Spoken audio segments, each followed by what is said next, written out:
Bon, on est le 1er septembre aujourd'hui, donc ça fait officiellement 3 mois et 5 jours qu'on est parti en voyage à bord de Herman.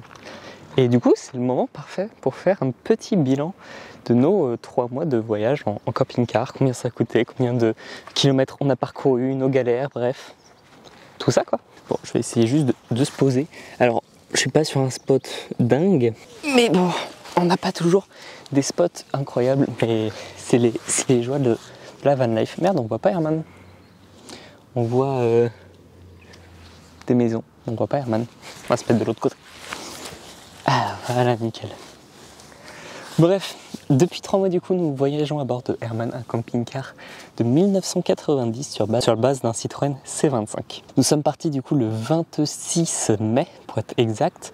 Nous avons commencé d'abord en allant explorer les Pays Basques français. On a fait un tout petit passage en Espagne pendant quelques jours. On y a passé à peu près 2 semaines avant d'avoir un problème mécanique sur le camping-car qui nous a forcé à remonter en Charente. Par la suite, on est du coup redescendu dans le Pays Basque, cette fois en descendant, en passant par la Dordogne et ce genre de village pour aller découvrir cette partie-là de la France. Donc après notre passage dans le Pays Basque, on a un peu longé les Pyrénées pour nous rendre jusqu'à la Méditerranée. À la Méditerranée, on s'est posé au niveau du cap de Cerbère pendant à peu près 5 jours. Et au total, on aura passé une semaine sur la côte méditerranéenne.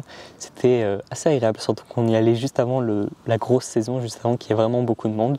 Donc c'était le moment parfait. Par la suite, on est remonté en passant par Toulouse et puis on a enchaîné en allant dans la direction du Lot et de l'Aveyron pour remonter en allant vers Rocamadour. Sur cette partie-là du voyage, le dernier arrêt a été à Rocamadour et après nous sommes retournés en Charente pour faire un petit arrêt, une petite pause dans le voyage, profiter un peu de la famille et profiter également d'événements qui se déroulaient en Charente à ce moment-là. Du coup, depuis la Charente, depuis début août, depuis 1 mois maintenant, nous sommes repartis sur les routes et nous sommes partis direction la Bretagne. Alors ce redépart, entre guillemets, ce deuxième partie de voyage me permet d'essayer un nouveau format pour vous partager les voyages. Jusque là je vous partageais des voyages sous la forme de grosses vidéos qui duraient 35-40 minutes.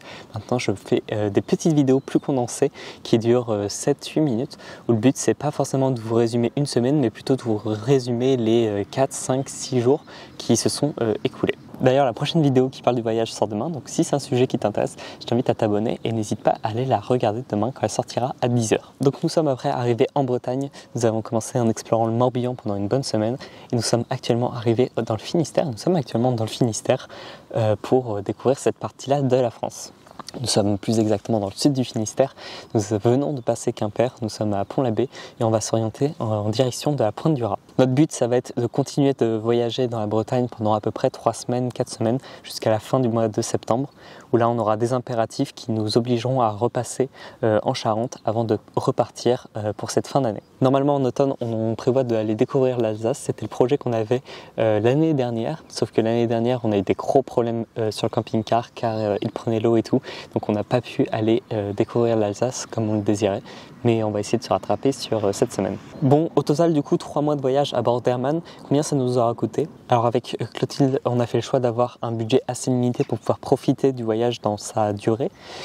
Du coup on se fixe un budget aux alentours des 1 000 € par mois. Et du coup en cette fin de 3e mois de voyage, nous sommes à un budget de 3 024 €.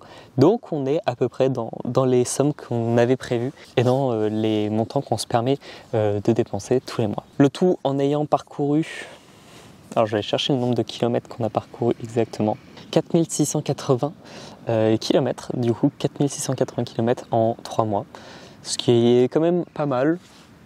Il y a un chat, vous ne le verrez pas sur la caméra mais il y a un petit chat roux sous notre camping-car. J'aime beaucoup les chats. Du coup le tout en ayant parcouru un petit peu moins de 5000 km, ce qui est un rythme qui nous va bien comme rythme de voyage. Ça nous permet de bien profiter des lieux tout en roulant peu, ce qui nous permet d'éviter d'avoir de trop grosses dépenses niveau gasoil. Du coup comme je vous le disais, niveau dépenses on est à 3024 € en 3 mois de voyage, en sachant que notre top 3 je vais l'afficher juste ici. Alors je ne sais pas donc par cœur dans quel ordre il est, mais c'est la nourriture, le gasoil et les emprunts pour le pépère qui est derrière. Emprunt assurance, c'est un assez gros pôle de dépenses. Le reste des dépenses, c'est des dépenses assez minimes sur le stationnement, sur l'autoroute, sur ce genre de petites dépenses. Donc voilà, le but de cette vidéo, c'était un petit peu vous résumer nos aventures, vous dire à peu près où est-ce qu'on en est. Pour l'instant, on se plaît toujours bien sur cette aventure, donc on va continuer à avancer dans cette voie-là. Je pense qu'on fera notre prochain point voyage pour nos 6 mois de voyage. Je pense que ça sera un moment intéressant pour faire un petit résumé de où est-ce qu'on en est. Et puis sinon, bien sûr, je continue de sortir toutes les semaines une vidéo qui parle de voyage sur la chaîne YouTube. Donc pour les amateurs de voyage, pour les amateurs de découverte, je vous invite à vous abonner pour découvrir tout ça. Bref, sur ce, c'est la fin de cette vidéo. Je vous donne rendez-vous demain pour une nouvelle vidéo. Alors c'était assez stressant de tourner cette vidéo parce que vraiment derrière moi, alors déjà j'ai un beau coucher de soleil. Il y avait un van et je ne sais pas s'ils sont dans le van, donc à tout moment ils sont dans le van, ils m'ont regardé tout le temps où je tournais cette vidéo et je le saurais juste jamais. Et nous on est là, posé sur le petit spot et en fait